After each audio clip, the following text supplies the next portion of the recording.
De retour dans la semaine des médias sur iTélé, nous dressons le bilan de la saison média. Et alors j'ai choisi les meilleurs des experts, forcément. Isabelle Morini-Bosque, RTL est avec nous, Jean-Marc Morandini, Europe 1, Énergie 12 est avec nous, et Thomas Hugues, France 5, est également avec nous. Bienvenue, je suis ravi de vous recevoir. Aujourd'hui, ensemble, on va faire l'amicale des émissions médias et commenter ensemble, faire ensemble le bilan. C'est la demi-heure de l'année où on s'aime beaucoup. C'est ça. Le bilan de cette saison.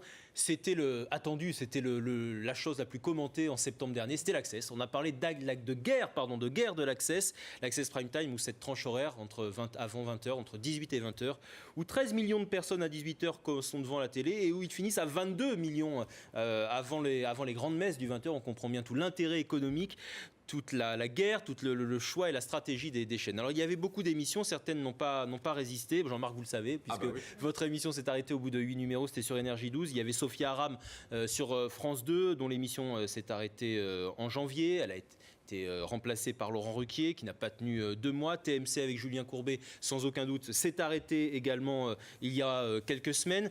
Seul Cyril Hanouna, qui était présent l'année dernière déjà, et puis le jeu de TF1, Money Drop, Laurence Boccolini, ont bien résisté, voire même ont progressé, dépassant très régulièrement pour Cyril Hanouna le Grand Journal, dépassant même M6, c'est arrivé avec 100% Mag dans l'année, donc un vrai succès, et le jeu de TF1, Money Drop, qui a progressé. Quel bilan, au final, vous dressez de cette guerre des access? Tout ça pour ça? Non, je crois qu'aujourd'hui, c'est quand même la tranche la plus difficile, la plus... Mais pourquoi c'est si difficile? C'est très difficile parce que les enjeux financiers sont importants, quasiment les mêmes enjeux financiers que lors des primes. Donc c'est vrai qu'il y a une vraie bagarre qui est faite là-dessus. Et puis je crois qu'on va dire les choses, Cyril Hanouna, en arrivant, a bousculé tout le monde parce qu'il a montré que sur une chaîne de la TNT, on pouvait faire 1 million, ce qui n'avait jamais été le cas avant. 1 million 100 même en moyenne cette saison, ça. Contre 810 000 la saison dernière. Voilà. Donc. Avec un talk show, donc ça a vraiment bousculé, ça a redistribué les cartes. Et puis en face, il faut dire que France 2 n'arrive pas à trouver de solution. Ils s'en sortent pas, donc ils ressortent Nagui tous les 3 mois pour essayer d'arriver à combler. Et du coup, les autres chaînes de la TNT se sont dit, nous aussi, on va essayer de mettre quelque chose à l'antenne. Alors W9 fait de la télé-réalité, TMC a essayé Courbet, ça n'a pas marché. C'est très compliqué quand même pour les chaînes aujourd'hui d'aller là-dessus. Et je crois que surtout, tout le monde fait des talk-shows. Donc il va peut-être falloir arrêter à un moment de mettre des talk-shows à l'antenne et d'essayer d'imaginer autre chose qu'un animateur et sa bande. Thomas, vous qui êtes sur le service public, sur France Télévisions, pourquoi France 2 galère autant ? Alors, moi, je dirais 2 choses. Talk show, je suis d'accord. Il n'y avait pas de place pour un talk show supplémentaire. Ça a pris 6 mois pour s'en rendre compte. Maintenant, on le sait. Et pour le remplacer par un autre talk show, au final, parce que Ruquier, c'était un talk show. Je pense que ce sera un jeu là, à la rentrée. Maintenant c'est clair. Et puis, sur l'enjeu économique, c'est la réplique du séisme de la fin de la pub après 20h, tout ça, finalement. Parce que l'enjeu pour France Télé, il est gigantesque entre 18h et 20h. Parce que c'est son pic pour vendre la dernière occasion de vendre de la pub et de la l'argent et pouvoir ensuite, parce que l'argent, c'est aussi créer des programmes, des beaux programmes, faire Apocalypse, c'est parce que ça coûte de l'argent et il faut quand même avoir un peu de publicité qui rentre. Donc ça explique aussi la tension et la difficulté. Et c'est pas une question de longévité. Si on avait laissé 6 mois tranche horaire. Si on avait laissé 6 mois à Sophia Aram, elle n'aurait pas plus d'audience, selon vous. Est-ce que c'est qu'une question de longévité? Non, je pense que c'est aussi une question de format et de concept. On lui a laissé 4 mois. Moi, j'ai eu 8 jours. Laissé 4 mois, oui, bien sûr. On lui a laissé 4 mois. On a suffisamment eu la démonstration, ça pouvait pas marcher. Oui. Bon, voilà, malgré tout le talent par ailleurs de Sophia. Alors on parlait de talk show, on parle de bande. Vous connaissez bien la bande de Cyril Hanouna, vous en êtes. Pourquoi ça a marché? Pourquoi ça a réussi comme ça à fédérer autant de monde, selon vous? Vous qui le vivez de l'intérieur. Pour le coup, on sait toujours mieux analyser les échecs que les succès dans ce cas-là. Mais honnêtement, je pense que pour le coup, il y a vraiment la personnalité de Cyril et le fait de savoir s'entourer de personnes qui finalement, peu à peu, je détruis votre matériel, qui chacun, peu à peu, ont incarné un personnage en particulier. Mais son intelligence à lui, c'est d'avoir repéré dans les différentes personnalités tout ce qu'il pouvait en retirer. Et puis le fait d'être incontrôlable tout en sachant où on va, c'est quand même un formidable atout pour le public. Et je crois que Cyril a fait quelque chose de très fort, c'est qu'il a créé un sitcom. C'est-à-dire que quand chacun a son personnage, et c'est comme quand on regardait L'Année des garçons, ils viennent avec leurs histoires. Bien évidemment, c'est des professionnels, mais ils viennent aussi avec leur vie, avec ce qu'ils sont. Et on parle d'eux, on parle de leurs aventures, on parle de ce qui se passe à l'extérieur. Il y a une espèce de sitcom de bonne humeur en plus. On a besoin de ça en période de crise. C'est un peu coucou, c'est nous, mais version d'aujourd'hui. Ce que Jean-Marc ose pas avec dire, Sophie Favier, donc comme ça. Là, il me manque des atouts. Oui, mais bon. J'en ai plus en omoplate derrière. Non, mais ce que Jean-Marc ose pas dire, c'est que moi, par exemple, je suis la folle dingue. Mais je vous rassure, je ne suis pas complètement folle et pas complètement dingue. On est rassurés. En revanche, sur la 2, il y a le problème, effectivement, de la pub. Comme il n'y en a plus après 20h, collent tout, une espèce de dégueulis de pub avant. Du coup, les gens ont déjà tendance à partir parce qu'ils sont saturés de pub. Et là-dessus, effectivement, on n'arrête pas de changer les horaires de ce qui précède. Il y a un phénomène domino. Et là, on colle effectivement Sophie Aram. Alors, tout le monde savait dès le départ que ça allait être fonctionnerait compliqué, pas bien. effectivement. Assiste-t-on à l'avènement d'une nouvelle génération en termes d'animateurs ou d'animatrices télé? On parle de Cyril Hanouna, ça on l'a bien compris, c'est un fait, c'est une évidence. Yann Barthès aussi, avec le petit journal, impose un ton, impose un style de décryptage, et notamment sur la politique. Oui, c'est un regard qui est à la fois drôle et qui nous apprend des choses sur la politique. Moi, j'aime beaucoup le petit journal. Est-ce que c'est pas une révélation de la saison parce que Yann Barthès, ça fait un petit moment qu'il est là. Oui, mais d'année en année, il continue à sortir des choses. C'est presque aussi important que le Grand Journal aujourd'hui. Et puis surtout, on va parler de communication politique et de la communication de Hollande, mais c'est un acteur du jeu politique aujourd'hui, Yann Barthès avec. C'est un passage obligé. Et moi, je crois qu'au contraire, ils font très attention. Ouais. Ils ont changé leur façon d'être sur le terrain, les politiques, parce qu'ils savent qu'il y a des équipes qui vont les suivre avec la perche qui va capter ce qu'ils vont dire en aparté. La petite phrase qu'ils voudraient surtout pas qu'on entende et qu'on a entendu. moi, je crois qu'au contraire, il n'y a pas de nouveaux animateurs, justement. Ah oui. Ah oui, contrairement à ce que vous dites, c'est-à-dire qu'on réutilise toujours les mêmes, et je me mets dedans. C'est-à-dire que où sont les nouveaux visages? Vous citez Yann Barthès, mais ça fait des années qu'il est là. Cyril Hanouna, ça fait des années, il a grammé pendant 10 ans. Alors, ça fait 12 ans. Thomas parlait de Gilles Boulot, lui ça fait pas des années. Enfin si, ça fait des années qu'on le voit à l'antenne, mais il avait jamais eu de nouveau. C'est pas des nouveaux. Mais dans cet exercice-là, oui, c'était nouveau. Et c'était une vraie prise de risque de Je la part pense de qu'il y a un Sophie. nouveau public. Ah, alors Je pas pense de que nouveau c'est le visage, mais un qui est nouveau différent, public, plus c'est-à-dire que les animateurs. C'est-à-dire ses habitudes ont changé. Il a des exigences à l'antenne. Il veut qu'on le distrait tout de suite ou qu'on l'intéresse tout de suite. Plus d'authenticité il n'accepte aussi. plus d'attendre. Ouais. Et contrario, dans certaines émissions comme Apocalypse, il veut bien qu'on lui fasse du chewing-gum. Mais c'est très... S'il n'est pas content, il part tout de suite. La presse écrite, c'est exactement la même chose. Donc de ce point de vue-là, c'est vrai que c'est compliqué. Maintenant, chez Yann Barthès, eux aussi, ils ont des angles.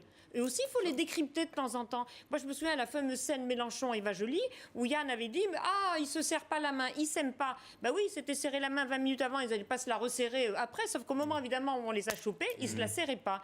Donc, du coup, ça a induit un type de comportement qui est aussi un angle. Il faudrait faire le petit journal du petit journal. Exactement, le décryptage du petit décryptage. Alors, en parlant de décryptage politique, vous l'évoquiez, on va parler de François Hollande, de ses bugs de communication, il y en a eu beaucoup. On va parler notamment de l'affaire Leonarda, où sur une chaîne d'infos, il répondait, il a pris la parole un dimanche après-midi pour répondre à Leonarda. Il y en a eu d'autres, jusqu'à l'affaire Closer. Alors, c'est pas vraiment un bug de communication, mais il y en a eu beaucoup aussi. On l'a tous décrypté, cette histoire de Closer. Qu'est-ce que ça raconte du président, sa volonté farouche d'être finalement pas conseillé, de se conseiller tout seul, mais du coup de tomber dans certains pièges? Mais ça raconte un homme qui a toujours été l'un des interlocuteurs privilégiés des journalistes. Quand il était premier secrétaire du Parti Socialiste, c'était pas grave. Il maniait le off, il l'utilisait et ça nourrissait les articles. Mais il a continué de le faire comme président de la République. C'est-à-dire qu'il continue de répondre parfois directement aux journalistes, d'envoyer un texto. Et parfois, il y a des réunions en interne à l'Élysée où quelqu'un dit « mais c'est pas possible, comment c'est sorti Qui est-ce qui a balancé ?» C'est lui. Il dit « c'est moi !» Donc voilà, ça décrit ce qu'est la conception de la communication et du relationnel avec les journalistes de François Hollande. Et je pense que même si on reproche souvent au chef d'État, au président de la République français, de s'enfermer trop vite dans leur tour d'ivoire, mais là, il y a peut-être un juste milieu entre la tour d'ivoire et de rester l'interlocuteur privilégié des journalistes pour le off et les textos quotidiens. Le président normal se marie assez mal avec l'ère de la toute communication d'aujourd'hui. Assez mal, et en plus, c'est vrai que les erreurs, il y a beaucoup d'erreurs de communication qui sont faites, qui sont des erreurs basiques. Franchement, quand on regarde, on se dit, mais c'est pas possible qu'un président de la République fasse des erreurs. Je pense à Leonarda, par exemple. Oui. Voilà, ça, c'était juste pas possible. Quand on le voit, on se dit, mais on est tombé sur la tête. Et puis après, vous avez même des erreurs de forme. C'est-à-dire que vous voyez le président qui apparaît avec un vieux fond vert derrière, avec une image incrustée. Enfin, vous vous dites, c'est en Russie dans les années 80. Manque de modernité. C'est pas possible. Ça manque de modernité. Ça manque de réflexion, visiblement. On a l'impression que la communication est toujours faite dans l'urgence. Là où un président devrait se poser. C'est au Premier ministre d'aller vite. C'est pas au président. Isabelle. Moi, alors pour le coup, je vais avoir un propos dur. Je me demande à quoi servent ces conseillers, à part lui donner des idées, mais Alors, vraiment. Claude Sérillon fut l'un d'eux, il n'en est plus. Honnêtement, je souhaite le meilleur à Claude, mais honnêtement, je ne sais pas à quoi il servait là-dedans.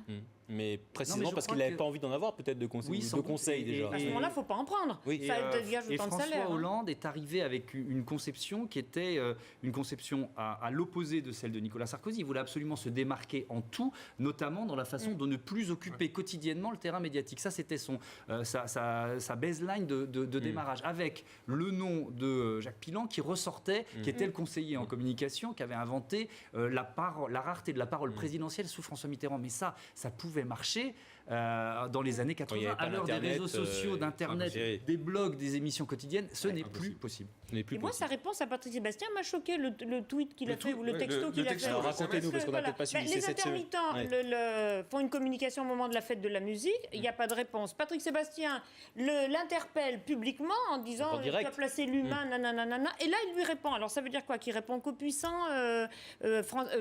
François Léotard. Non, François Hollande.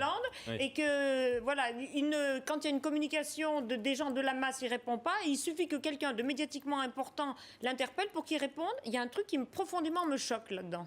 Allez, sans aucune transition, on va aussi parler d'un autre phénomène média de la saison dans ce bilan.